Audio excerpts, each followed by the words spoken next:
Hi, Jeannie. How's it going? Oh, hello, Dan. Pretty well, thanks. Have you managed to get the money for the course yet? Yes, that's all sorted out now, thanks. It took long enough, though. It was practically a year ago that I applied to my local council for a grant, and it took them 6 months to turn me down. That's really slow. And I thought I was eligible for government funding, but it seems I was mistaken. So then I asked the boss of the company I used to work for if they would sponsor me, and much to my surprise, he said they'd make a contribution.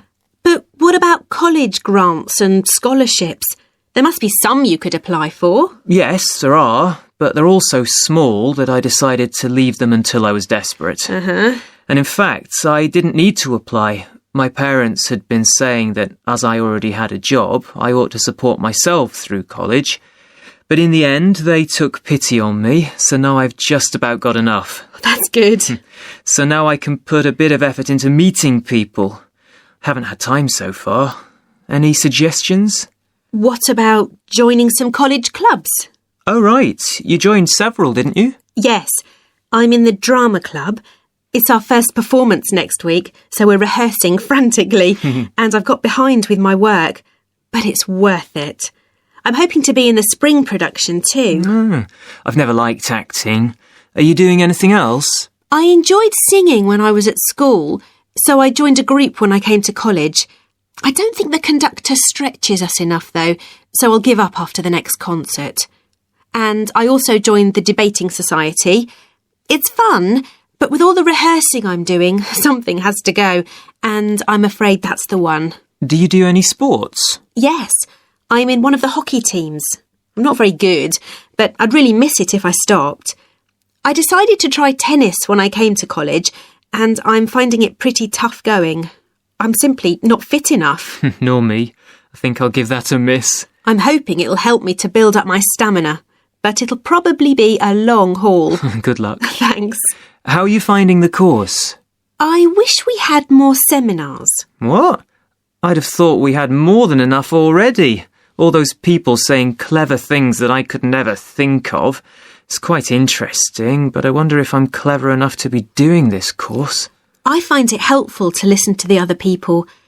I like the way we're exploring the subject and working towards getting insight into it. How do you get on with your tutor? I don't think I'm on the same wavelength as mine, so I feel I'm not getting anything out of the tutorials. It would be more productive to read a book instead. Oh, mine's very demanding. She gives me lots of feedback and advice, so I've got much better at writing essays. And she's helping me plan my revision for the end-of-year exams. Do tell me, I always struggle with revision. Well, the first thing is to find out exactly what's required in the exams. Would it help to get hold of some past papers? Yes, they'll help to make it clear. Right, I'll do that. Then what? Then you can sort out your revision priorities, based on what's most likely to come up. I put these on a card and read them through regularly. But that isn't enough in itself. You also need a timetable to see how you can fit everything in the time available. Then keep it in front of you while you're studying. I've done that before, but it hasn't helped me. Maybe you need to do something different every day. So if you break down your revision into small tasks and allocate them to specific days, there's more incentive to tackle them. With big topics, you're more likely to put off starting. Good idea. And as I revise each topic, I write a single paragraph about it. Then later I can read it through quickly, and it helps fix things in my mind. Oh, that's brilliant. I also write answers to questions for the exam practice. It's hard to make myself do it, though. Well, I'll try. Thanks a lot, Jeannie. That's a great help. No problem. See you around. Bye.